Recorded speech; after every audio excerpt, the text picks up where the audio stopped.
Shalom saudara yang Tuhan Yesus Kristus kasihi. Puji Tuhan kita bisa berjumpa kembali melalui channel YouTube ini. Yang kali ini kita akan membahas tentang keberadaan iblis, setan, dan roh-roh jahat dalam terang Alkitab. Saudara, dipercaya atau tidak, iblis, setan, dan roh-roh jahat adalah sebuah keberadaan yang real atau nyata. Namun, pada umumnya semua orang tidak menyangkali keberadaan iblis, setan, dan roh-roh jahat. Nah, hal ini nampak dari setiap kepercayaan yang ada di masyarakat jauh sebelum adanya agama-agama. Demikian juga dengan orang yang beragama yang pada dasarnya mempercayai keberadaan iblis, setan, dan roh-roh jahat. Meskipun demikian, ada juga orang yang tidak mempercayai keberadaan iblis, setan, dan roh-roh jahat dan menganggapnya sebagai sebuah takhayul, mitos, dongeng, cerita untuk menakuti anak-anak. Termasuk juga pandangan teologi liberal yang beranggapan bahwa iblis dan setan-setan serta roh jahat adalah sebuah mitos, ya, sebagai pengaruh mitologi yang ada di berbagai suku bangsa. Nah, anggapan tersebut muncul oleh karena pengaruh modernisasi di mana ilmu pengetahuan yang mengalami kemajuan pesat di segala bidang. Tetapi saudara, meskipun ada yang tidak mempercayai iblis, setan, dan roh-roh jahat, namun faktanya kita bisa melihat secara jelas keberadaan iblis, setan, dan roh-roh jahat di dalam kehidupan manusia, bahkan di zaman modern ini. Keberadaan iblis, setan, dan roh-roh jahat ini bukanlah sebuah dongeng isapan jempol. Keberadaan iblis, setan, dan roh jahat bukanlah sebuah mitos atau legenda atau sebuah karangan dari imajinasi manusia. Keberadaan iblis, setan, dan roh jahat ini adalah nyata, benar-benar ada, bahkan bisa kita rasakan aktivitas dan keberadaannya. Contoh yang bisa kita lihat adalah fenomena kerasukan iblis yang oleh ilmu pengetahuan modern sekalipun tidak bisa dijelaskan secara ilmiah. Saudara, kemajuan ilmu psikologi ini mengalami kebuntuan untuk bisa menjelaskan fenomena kerasukan iblis, termasuk juga fenomena-fenomena lainnya. Nah, para ahli psikolog tidak bisa untuk menjelaskan fenomena kerasukan setan secara tuntas berdasarkan ilmu pengetahuan modern atau sains. Keberadaan iblis, setan, dan roh jahat ini sangat mudah kita temukan di zaman modern ini. Misalnya, dalam film-film bertemakan horor, baik yang sifatnya menakutkan maupun yang sifatnya tidak menakutkan, seperti misalnya film anak-anak Casper, ya. Di situ dijelaskan bahwa Casper ini adalah hantu yang baik. Lalu ada juga judul film atau sinetron Tuyul dan Bakyul, Jin dan Jun, dan sebagainya. Tayangan-tayangan televisi yang menyajikan program-program yang berhubungan dengan keberadaan iblis, seperti misalnya Uji Nyali, Pemburu Hantu, dan sebagainya. Bahkan, saudara, di dalam kehidupan nyata, kita bisa melihat dengan jelas keterlibatan dengan keberadaan iblis, setan, dan roh jahat, seperti misalnya dalam penggunaan jimat-jimat, perdukunan, gereja setan, praktek okultisme, dan sebagainya. Jadi sangat jelas di zaman modern ini kita bisa menemukan keberadaan iblis, setan, dan roh-roh jahat, baik itu dalam tayangan-tayangan televisi maupun juga dalam praktek kehidupan praktis setiap hari. Nah, saudara, fakta-fakta tersebut membuktikan kepada kita bahwa keberadaan iblis, setan, dan roh jahat ini adalah nyata. Ia adalah makhluk yang eksis, yang ada bersama dengan ciptaan lainnya. Di dalam iman Kristen, kita juga mengakui dan mempercayai keberadaan iblis, setan, dan roh-roh jahat sebagai makhluk yang nyata, makhluk yang hidup dan juga beraktivitas. Tetapi, saudara, yang perlu dicatat dan diperhatikan adalah sebagai orang Kristen, sumber utama dan satu-satunya kita bisa mengetahui keberadaan iblis, setan, dan roh-roh jahat tentunya bukan dari iblis itu sendiri, juga bukan dari dukun atau orang-orang yang terlibat atau pernah terlibat hubungan dengan iblis, atau dari kepercayaan-kepercayaan lainnya, entah itu dari kepercayaan yang bersifat primitif maupun dari kepercayaan modern. Kita bisa mengetahui keberadaan iblis, setan, dan roh-roh jahat berdasarkan sumber yang utama, bukan berdasarkan sumber-sumber yang tadi saya sebutkan. Mengapa? Karena kalau kita mengetahui keberadaan iblis, setan, dan roh jahat dari sumber-sumber yang tadi saya sudah sebutkan, maka pengetahuan kita, pemahaman kita bisa berpotensi keliru dan disesatkan. Oleh sebab itu, sebagai orang Kristen, rujukan utama atau sumber utama kita untuk mengetahui keberadaan iblis, setan, dan roh-roh jahat itu sumbernya dari Alkitab yang kita yakini, yang kita imani adalah firman Allah. Ya, tentu saja bukan berarti Alkitab adalah buku tentang iblis.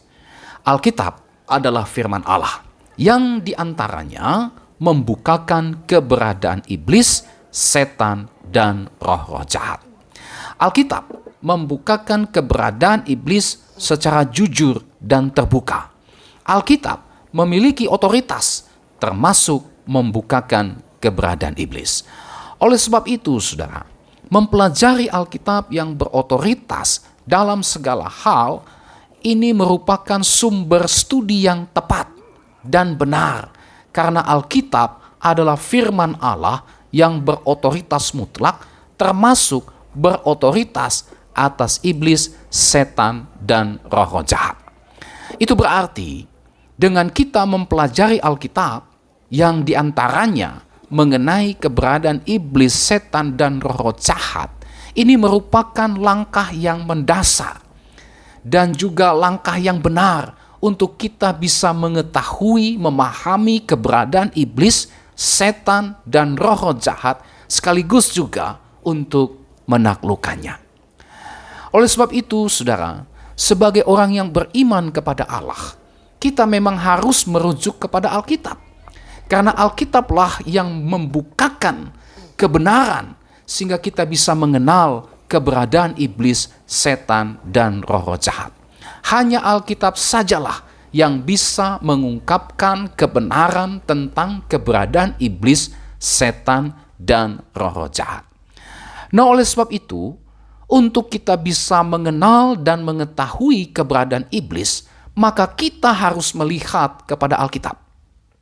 Tanpa melihat Alkitab, maka pemahaman kita akan keberadaan iblis, setan, dan roh-roh jahat berpotensi keliru, bahkan bisa menyesatkan.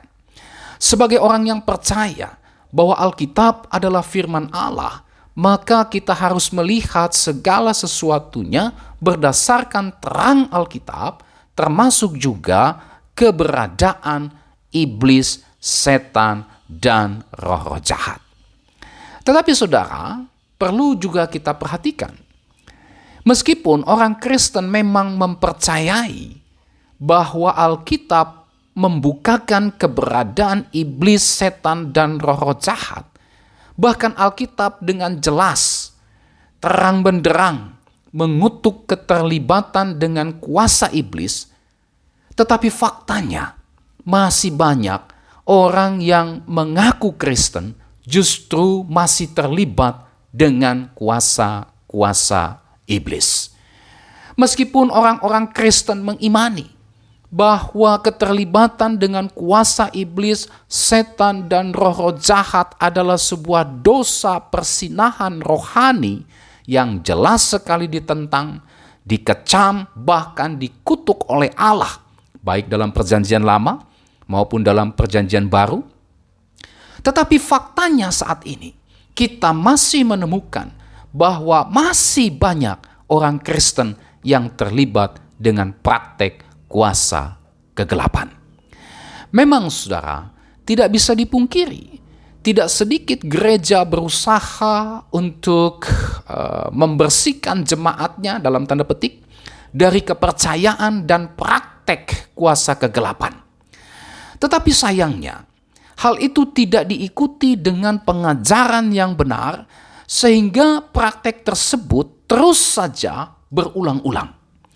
Yang lebih memprihatinkan adalah adanya gereja-gereja yang nampaknya cenderung membiarkan jemaatnya terlibat dengan kuasa kegelapan.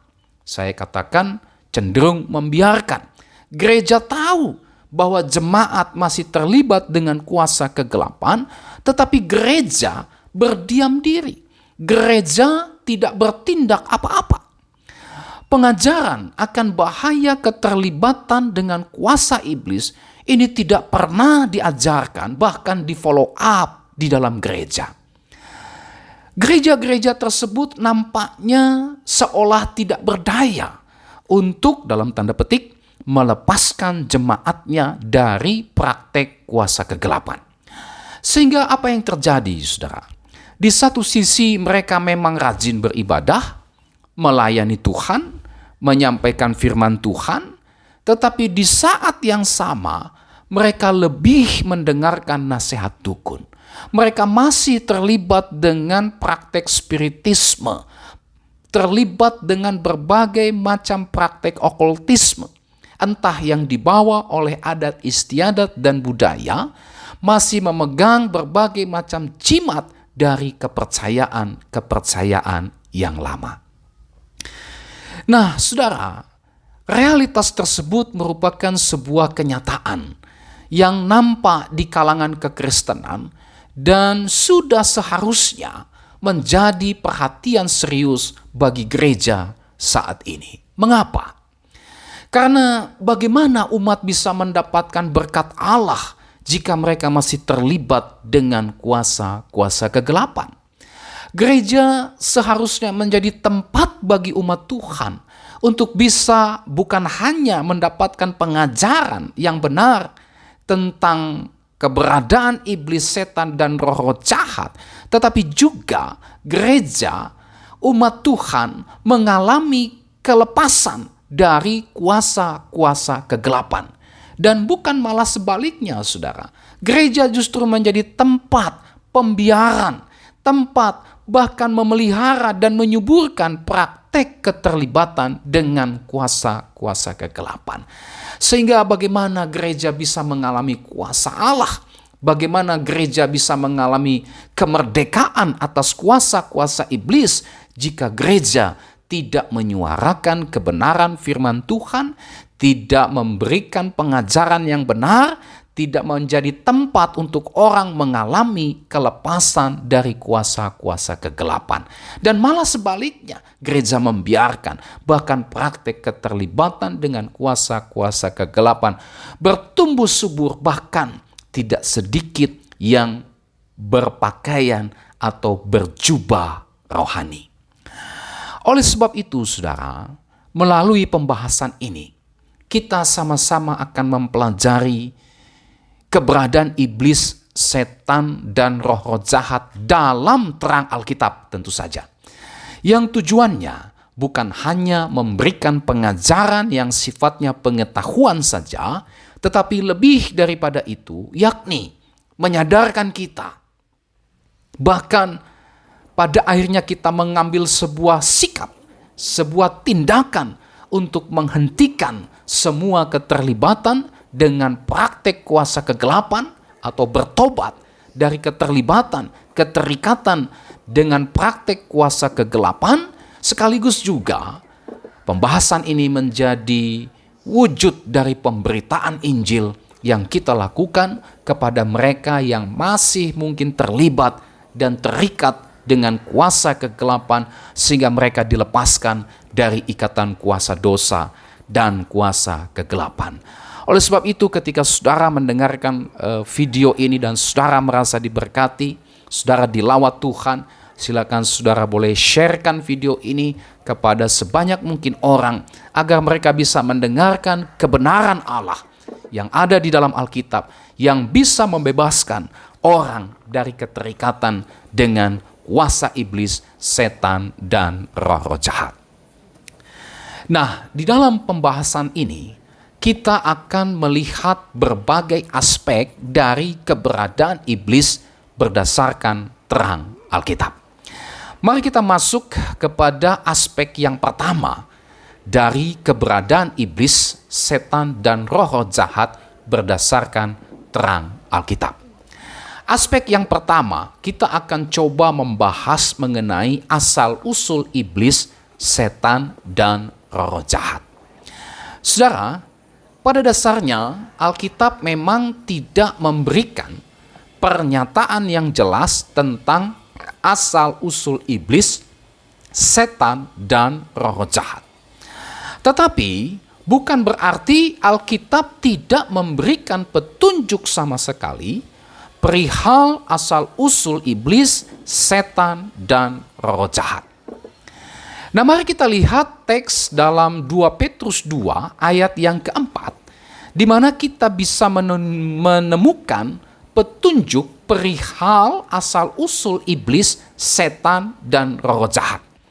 Begini isi dari 2 Petrus 2 ayat 4. Sebab jikalau Allah tidak menyayangkan malaikat-malaikat yang berbuat dosa, tetapi melemparkan mereka ke dalam neraka dan dengan demikian menyerahkannya ke dalam gua-gua yang gelap untuk menyimpan mereka sampai hari penghakiman. Perhatikan kalimat malaikat-malaikat yang berbuat dosa. Ya. Lalu kemudian dalam Yudas pasal 1 ayat yang ke-6 berbunyi demikian. Dan bahwa ia menahan malaikat-malaikat yang tidak taat pada batas-batas kekuasaan mereka, tetapi yang meninggalkan tempat kediaman mereka dengan belenggu abadi di dalam dunia kekelaman sampai penghakiman pada hari besar. Perhatikan kalimat malaikat-malaikat yang tidak taat pada batas-batas kekuasaan mereka. Dalam 2 Petrus 2 ayat 4, kita menemukan kalimat malaikat-malaikat yang berbuat dosa, dan dalam Yudas pasal 1 ayat 6, kita menemukan kalimat malaikat-malaikat yang tidak taat pada batas-batas kekuasaan mereka. Selain dua teks di atas, saudara, ada juga petunjuk dalam Yehezkiel 28 ayat 11 sampai dengan ayat 19 dan Yesaya 14 ayat 12 sampai dengan ayat 21. Ya. Nah, berdasarkan petunjuk-petunjuk dari teks-teks tersebut, kita bisa simpulkan bahwa iblis, setan, dan roh-roh jahat ini berasal dari malaikat-malaikat yang jatuh. Allah menciptakan malaikat-malaikat, tetapi rupanya ada sejumlah dari mereka yang dibuang dari sorga karena memberontak kepada Allah. Istilah Lucifer, yang artinya bintang fajar, putra fajar, yang dicatat dalam Yesaya 14 ayat 12 sampai dengan ayat 21, ini adalah malaikat yang menduduki posisi tertinggi dan yang terhormat di hadapan Allah dan yang dipenuhi hikmat dan keindahan serta tanpa celah, seperti yang diuraikan dalam Yehezkiel 28 ayat 12 sampai dengan ayat 16, menjadi sombong dan memberontak kepada Allah. Lucifer ingin mendirikan tahtanya di atas tahta Allah. Ia ingin menjadi seperti yang maha tinggi. Kita bisa lihat itu dalam Yesaya 14 ayat 12 sampai dengan ayat 14. Ketika Lucifer memberontak melawan Allah, ia dijatuhkan dari tempatnya yang utama, dan Lucifer membawa sekian banyak malaikat yang mengikuti dia, ya, sama-sama dijatuhkan oleh Allah. Oleh karena kesombongannya inilah, maka Allah melemparkan Lucifer dan para pengikutnya jatuh keluar dari sorga. Jadi, iblis, setan, dan roh-roh jahat adalah para malaikat yang dulunya melayani Allah, tetapi mereka memberontak kepada Allah. Iblis adalah kepala dari malaikat-malaikat yang jatuh. Dia dulunya adalah pemimpin yang paling kuat di antara para malaikat dan menjadi pemimpin dari mereka yang ikut pemberontakannya dan jatuh. Oleh sebab itu, di dalam Alkitab dia disebut sebagai pemula dosa. Kita baca itu dalam 1 Yohanes 3 ayat 8. Barang siapa yang tetap berbuat dosa berasal dari iblis, sebab iblis berbuat dosa dari mulanya. Untuk inilah anak Allah menyatakan dirinya, yaitu supaya ia membinasakan perbuatan-perbuatan iblis itu. Jadi iblis disebut sebagai pemula dosa. Dia muncul sebagai kepala dari mereka yang jatuh. Iblis adalah pemimpin dari bala tentara malaikat yang ia bawa dalam kejatuhannya dan membawa mereka menjadi penentang Kristus dan kerajaannya. Mereka selalu memberontak kepada Allah, berusaha membutakan dan menyesatkan, bahkan termasuk juga orang-orang pilihan, dan mendorong orang berdosa untuk terus bertekun di dalam kejahatan mereka. Nah, saudara, ada pelajaran penting yang kita bisa ambil dari pembahasan mengenai asal-usul keberadaan iblis, setan, dan roh-roh jahat ini, yaitu keinginan untuk menjadi seperti Allah. Tadinya iblis ini adalah malaikat yang melayani Allah dan dikaruniai Allah kemuliaan. Tetapi kemudian ia menjadi sombong. Dia meninggikan dirinya dan ingin menjadi seperti Allah. Itu berarti dia ingin bebas untuk menentukan hidupnya sendiri tanpa Allah, ya, atau otonom. Ia tidak mau lagi untuk tunduk dan melayani Allah. Ia ingin pujian, penyembahan, dan kemuliaan seperti yang Allah miliki. Entah kenapa memang ia bisa tidak menyadari bahwa dia hanyalah ciptaan dan bukan pencipta. Seluruh kedudukan dan kemuliaan yang ia miliki sebenarnya adalah pemberian atau karunia Allah. Sampai kapanpun, ia tidak mungkin bisa menjadi seperti Allah karena seluruh keberadaannya bersumber dari Allah. Keinginan untuk menjadi seperti Allah membuat dia buta akan realitas bahwa ia adalah ciptaan semata dan seluruh keberadaannya bergantung sepenuhnya hanya kepada Allah. Keberadaannya tidak mungkin bisa lepas dari Allah. Hidupnya jelas ditentukan oleh Allah dan mustahil ia bisa menentukan hidupnya sendiri terlepas dari Allah. Tetapi saudara, sampai saat ini iblis masih terus berkeinginan untuk menjadi seperti Allah. Keinginan untuk menjadi seperti Allah inilah yang juga ditawarkan kepada Adam dan Hawa di Taman Eden. Kalau kita baca Kejadian pasal 3 ayat 5, kita bisa menemukan di situ isi godaannya tersebut. Dia berkata, "Kamu akan menjadi seperti Allah." Dan Adam beserta Hawa tertipu oleh godaannya tersebut dan keduanya jatuh di dalam godaannya tersebut. Bahkan bukan hanya Adam dan Hawa yang digoda iblis dengan godaan menjadi seperti Allah. Tuhan kita Yesus Kristus pun di dalam pencobaan di padang gurun, di sana iblis melancarkan godaannya tersebut. Kita lihat dalam salah satu pencobaannya yang dicatat dalam Matius 4 ayat 1-11, kita menemukan bahkan iblis berani untuk menuntut penyembahan atas dirinya kepada Yesus. Iblis berkata, semua kerajaan di dunia ini akan kuberikan kepadamu kalau engkau sujud menyembah aku. Bukankah ini merupakan indikasi yang jelas, fakta yang jelas bahwa iblis masih berkeinginan untuk menjadi seperti Allah. Tetapi Tuhan Yesus berhasil mematahkan godaan iblis tersebut. Saudara, dosa kesombongan, yaitu keinginan untuk menjadi seperti Allah, keinginan untuk terlepas dari Allah, keinginan untuk menentukan hidup sendiri atau otonom tanpa bergantung kepada Allah atau tunduk di bawah kehendak Allah. Ini adalah godaan dari iblis yang masih tetap relevan dan menggiurkan, yang terus-menerus ditawarkan kepada kita saat ini.